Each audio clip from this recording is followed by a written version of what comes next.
دوستو حضرت سیدنا ابو خازم رحمتاللہ علیہ فرماتے ہیں کہ کسی شخص نے اپنا ایک عبرتناک واقعہ کچھ یوں سنایا۔ ایک مرتبہ جنگل کے بیابان میں مجھے رات ہو گئی، ہر طرف سناٹا پسرا ہوا تھا، دور دور تک آوازوں کا کوئی نام و نشان نہیں تھا۔ مجھے کچھ دوری پر دو جھونپڑیاں نظر آئی۔ میں نے وہاں پہنچ کر ادب سے پہلے تو سلام کیا تو دیکھا کہ جھونپڑی سے ایک نوجوان عورت اور ایک بوڑھی عورت باہر آئی۔ میں نے ان سے کہا کہ میں مسافر ہوں، کیا مجھ کو کھانے کو کچھ مل سکتا ہے؟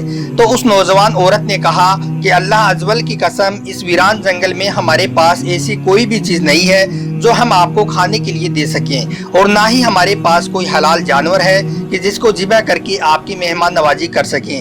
تو میں نے کہا کہ پھر تم دونوں اس ویران جنگل میں کس طرح سے اپنا گزر بسر کرتے ہو؟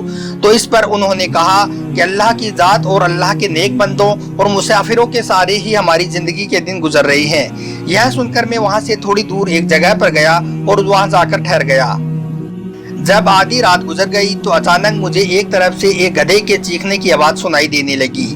اللہ کی قسم، صبح تک وہ آواز میرے کانوں میں ویسے ہی گونجتی رہی۔ نیند مجھ سے کوسوں دور تھی، میں نے وہ پوری رات جاگ کر گزاری۔ صبح ہوتے ہی میں اس طرف ہی چل دیا جس طرف سے اس گدھے کے چیخنے کی آواز آ رہی تھی۔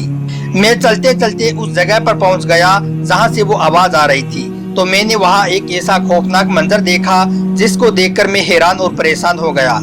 میں نے وہاں پر دیکھا کہ وہاں پر ایک قبر تھی جس میں ایک گدھا گردن تک دفن تھا، اس کے سر اور پیٹھ سے مٹی ہٹ چکی تھی۔ اس بھیانک منظر کو دیکھ کر مجھ پہ کپکپی طاری ہو گئی۔ اس کے بعد میں یہ خوفناک منظر دیکھ کر وہاں سے واپس آ گیا اور ان دونوں عورتوں کے پاس پہنچا، اور میں نے ان عورتوں سے اس گدھے اور اس قبر کے بارے میں پوچھا۔ تو ان عورتوں نے کہا کہ تم اس کے متعلق نہ ہی پوچھو تو کیا حرج ہے؟ تو میں نے کہا کہ مجھے اس بھیانک منظر کے بارے میں جاننا ہے، اور میں ان سے اس کے بارے میں جاننے کے لیے دریافت کرنے لگا اور ان سے کہنے لگا کہ آپ مجھ کو اس کے بارے میں ضرور بتائیں۔ تو پھر اس جوان عورت نے کہا کہ اچھا، اگر تم اس کے بارے میں سننا ہی چاہتی ہو تو سنو۔ اللہ عزوجل کی قسم، وہ گدھا جو تم نے قبر میں دفن دیکھا ہے وہ میرا شوہر اور اس بوڑھیا کا بیٹا تھا۔ قسم ہے اس ذات کی جس نے تجھے اس ویران رات میں یہ منظر دکھایا ہے۔ میرا یہ شوہر اپنی ماں کا بہت بڑا نافرمان تھا۔ میں نے اس سے زیادہ ماں کا نافرمان بیٹا دنیا میں دوسرا کوئی نہیں دیکھا۔ جب بھی اس کی ماں اسے کسی برے کام سے منع کرتی تو وہ اس سے اس طرح سے بد کلامی کرتا اور اپنی ماں کو کہتا کہ دفع ہو جا، کیا ہر روز گدھی کی طرح چیخو پکار کرتی رہتی ہے؟ جا، مجھے تیری بات نہیں سننی ہے۔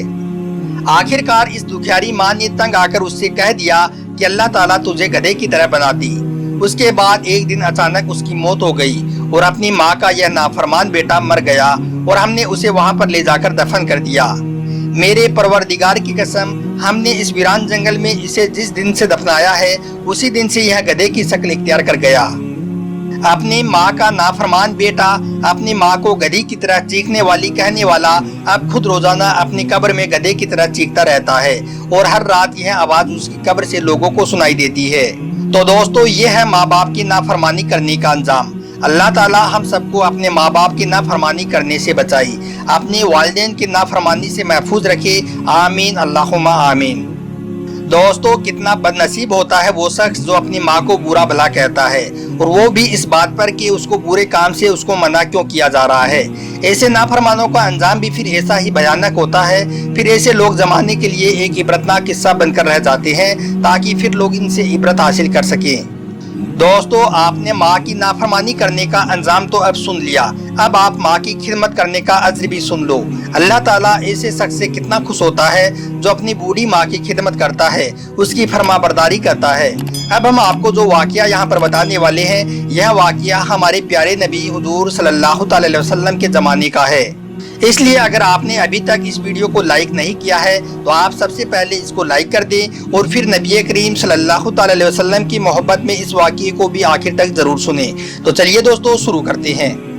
دوستو، حضرت اویس کرنی نبی کریم صلی اللہ تعالی علیہ وسلم کی زیارت نہیں کر سکی، لیکن ان کے دل میں یہ حسرت بہت تھی کہ حضور صلی اللہ تعالی علیہ وسلم کی دیدار کرے، کیونکہ حضرت اویس کے ساتھ ان کی ماں رہتی تھی اور ان کی خدمت آپ کو حضور صلی اللہ تعالی علیہ وسلم کے دیدار سے روکی ہوئی تھی۔ ادھر نبی کریم صلی اللہ تعالی علیہ وسلم یمن کی طرف رخ کر کے کہا کرتے تھے کہ مجھے یمن سے اپنے دوست کی خوشبو آ رہی ہے۔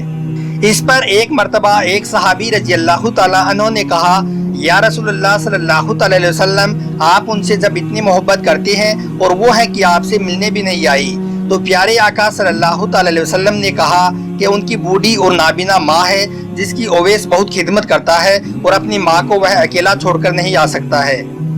اس کے بعد حضور صلی اللہ علیہ وسلم نے حضرت عمر اور حضرت علی رضی اللہ تعالیٰ عنہ سے مخاطب ہوتے ہوئے کہا کہ تمہارے دور میں ایک شخص یہاں پر آئے گا جس کا نام ہوگا اویس بن عامر، قد درمیانی ہوگا، رنگ اس کا کالا ہوگا اور جسم پر ایک سفید داغ ہوگا۔ جب وہ تمہارے پاس آئے تو تم دونوں اس سے میری امت کے لیے دعا کروانا، کیونکہ اویس نے ماں کی ایسی خدمت کی ہے، جب بھی وہ دعا کے لیے ہاتھ اٹھاتا ہے تو اللہ تعالیٰ اس کی دعا رد نہیں کرتا ہے۔ دوستو، حضرت عمر رضی اللہ تعالیٰ عنہ 10 سال خلیفہ رہے اور ہر سال حج کرتے، ہر سال حضرت اویس کرنی کو تلاش کرتے، لیکن انہیں اویس کرنی نہیں ملے۔ ایک بار عمر رضی اللہ تعالیٰ عنہ نے سارے حاجیوں کو میدان عرفات میں اکٹھا کر لیا، پھر ان سے کہا کہ سبھی حاجی کھڑے ہو جائیں، پھر کہا کہ سب بیٹھ جاؤ، صرف یمن والے ہی کھڑے رہو، تو سبھی حاجی بیٹھ گئے اور صرف یمن والے کھڑے رہے۔ پھر کہا کہ یمن والے سارے بیٹھ جاؤ، صرف قبیلہ مراد والے کھڑے رہو۔ اس کے بعد کہا کہ مراد والے سبھی بیٹھ جاؤ، صرف کرنی والے کھڑے رہو، تو صرف ایک آدمی بچا۔ تو حضرت عمر رضی اللہ تعالیٰ عنہ نے کہا کہ آپ کرنی ہو؟ تو اس شخص نے کہا کہ ہاں میں کرنی ہوں۔ تو حضرت عمر رضی اللہ تعالیٰ عنہ نے کہا کہ کیا آپ اویس کرنی کو جانتے ہو؟ تو اس شخص نے کہا کہ ہاں میں جانتا ہوں، وہ تو میرے سگے بھائی کا بیٹا ہے۔ تو آپ نے پوچھا کہ اویس اب کہاں پر ہے؟ تو اس شخص نے کہا کہ وہ عرفات گیا ہے اونٹ چرانے کے لیے۔ تو آپ نے حضرت علی رضی اللہ تعالیٰ عنہ کو اپنے ساتھ لیا اور عرفات کی اور دوڑ لگائی۔ جب آپ وہاں پر پہنچے تو آپ نے دیکھا کہ اویس کرنی ایک پیڑ کے نیچے نماز پڑھ رہے ہیں اور اونٹ چاروں طرف آپ کے چل رہے ہیں۔ آپ دونوں وہاں پر بیٹھ گئے اور حضرت اویس کرنی کی نماز پوری ہونے کا انتظار کرنے لگی۔ جب حضرت اویس کرنی نے سلام پھیرا تو حضرت عمر رضی اللہ تعالیٰ عنہ نے پوچھا کہ کون ہو بھائی؟ تو حضرت اویس کرنی نے کہا کہ اللہ کا بندہ۔ تو حضرت عمر رضی اللہ تعالیٰ عنہ نے کہا کہ سارے ہی اللہ کے بندے ہیں، لیکن تمہارا نام کیا ہے؟ تو حضرت اویس کرنی نے کہا کہ آپ کون ہیں؟ تو حضرت علی رضی اللہ تعالیٰ عنہ نے کہا کہ یہ امیر المومنین عمر بن خطاب ہیں اور میں علی بن ابی طالب ہوں۔ حضرت اویس کرنی کا یہ سننا تھا کہ وہ تھر تھرا کر کانپنے لگی اور کہا کہ جی میں معافی چاہتا ہوں، میں نے آپ کو پہچانا نہیں تھا، میں تو پہلی بار حج پر آیا ہوں۔ تو حضرت عمر رضی اللہ تعالیٰ عنہ نے کہا کہ آپ اویس کرنی ہو؟ تو انہوں نے کہا کہ ہاں میں اویس ہوں۔ تو پھر حضرت عمر رضی اللہ تعالیٰ عنہ نے فرمایا کہ اپنے ہاتھ اٹھائیے اور ہمارے لیے دعا فرما دیجئے۔ وہ رونے لگا اور کہنے لگا کہ میں آپ کے لیے دعا کروں، آپ لوگ سردار اور میں نوکر ہوں آپ کا، اور میں آپ لوگوں کے لیے کیا دعا کروں؟ تو حضرت عمر رضی اللہ تعالیٰ عنہ نے کہا کہ ہاں ہمارے آقا حضور صلی اللہ تعالیٰ علیہ وسلم کا یہی حکم تھا کہ اویس کرنی جب بھی آئے تو آپ ان سے دعا کروانا۔ اس کے بعد حضرت اویس کرنی نے اپنے دونوں ہاتھ اٹھائے اور آپ کے لیے دعائیں کی۔ سرکار کریم صلی اللہ تعالیٰ علیہ وسلم نے کہا کہ جب لوگ جنت میں جا رہے ہوں گے تو حضرت اویس کرنی بھی چلیں گے، اس وقت اللہ تعالیٰ فرمائے گا کہ باقیوں کو جانے دو اور اویس کرنی کو روک لو۔ اس وقت حضرت اویس کرنی پریشان ہو جائیں گے اور کہیں گے کہ اے اللہ، مجھے دروازے پر کیوں روک لیا گیا ہے؟ تو پھر اللہ تعالیٰ فرمائے گا کہ اپنے پیچھے دیکھو۔ جب پیچھے دیکھیں گے تو پیچھے کروڑوں اربوں کی تعداد میں جہنمی کھڑے ہوں گے۔ تو اس وقت اللہ فرمائے گا کہ اویس تیری ایک نیکی ماں کی خدمت نے مجھے بہت خوش کیا ہے، تو انگلی سے اشارہ کر، جدھر تیری انگلی پھرتی جائے گی تیرے طفیل سے ان سارے جہنمیوں کو جنت میں داخل کرتا جاؤں گا۔ سبحان اللہ۔ تو دوستو، یہ ہے ماں کی خدمت کرنے کا اجر۔ اس لیے دوستو کبھی بھی اپنی ماں کے ساتھ بدسلوکی نہ کریں، ماں باپ کی خدمت کر لیں، دونوں جہاں میں کامیاب ہو جاؤ گی، ورنہ آپ کامیاب ہو کر بھی برباد ہو جاؤ گی۔